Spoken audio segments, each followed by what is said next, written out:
जी classes. तो बच्चों, आज हम शिक्षा निर्देशालय राष्ट्रीय राजधानी क्षेत्र दिल्ली द्वारा जो आपको आंकलन कार्य पत्र 5 दिया गया है, हिंदी का क्लास 6 का 11 अक्टूबर का, तो आज हम इसी को करेंगे।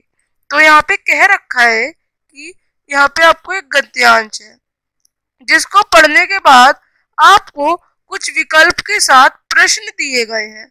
आपको सही विकल्प को चुनकर उसमें जो उसके सामने गोला है उसमें पेन या पेंसिल से रंग भरना है।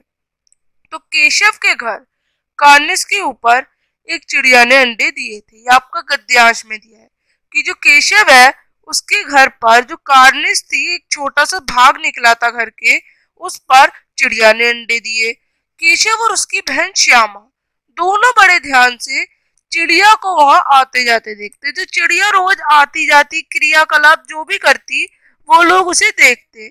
सवेरे दोनों आंखें मलते कार्निस के सामने पहुंच जाते और सुबह सबसे पहले उठते और सबसे पहले कार्निस के पास ही पहुंचते, किसे देखने? अंडों को देखने।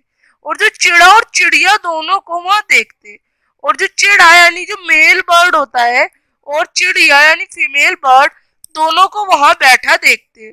उनको दोनों देखने में दोनों बच्चों को ये भी याद नहीं रहता कि दूध और जलेबी खा ले।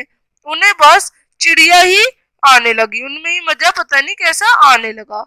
दोनों के दिल में तरह तरह के सवाल भी उठते, जैसे कि अंडे कितने बड़े होंगे, किस रंग के होंगे, कितने होंगे, क्या खाते होंगे, उनमें से बच्चे किस तरह निकलेंगे, ये सब। बच्चों के पर कैसे निकलेंगे, घोंसला कैसा है। लेकिन इन बातों का जवाब देने वाला भी तो कोई नहीं था। न अम्मा को घर के काम धंधों से फुर्सत और न बाबूजी को पढ़ाई लिखाई से। दोनों बच्चे आपस में ही सवाल जवाब करते और अपने अपने मनों को तसल्ली दे देते। अब आपको प्रश्न करने हैं। दोनों बच्चे आपस में किस तरह तसल्ली किया करते? तो दोनों आपस में सवाल जवाब करके तसल्ली किया करते। अम्मा को किससे फुर्सत नहीं थी?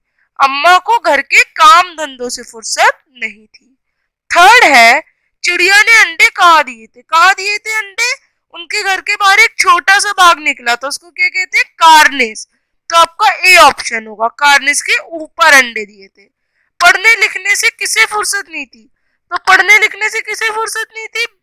तो ये किसका आंसर है? बाबूजी को। बाबूजी अपने काम में ही लगे रहते थे। ऊपर शब्द का विलोम क्या होगा? नीचे। सवाल शब्द का अर्थ, सवाल मतलब किसी से कुछ पूछना, तो प्रश्न। अब इनमें से संज्ञा शब्द क्या होगा? तो केशव, अच्छा, वह या सुखी। अच्छा और सुखी क्या है? ये तो हमारे क्या है? ये हमारे विशेषण है। और वह क्या है? सर्वनाम है। तो केशव आपका सही आंसर होगा।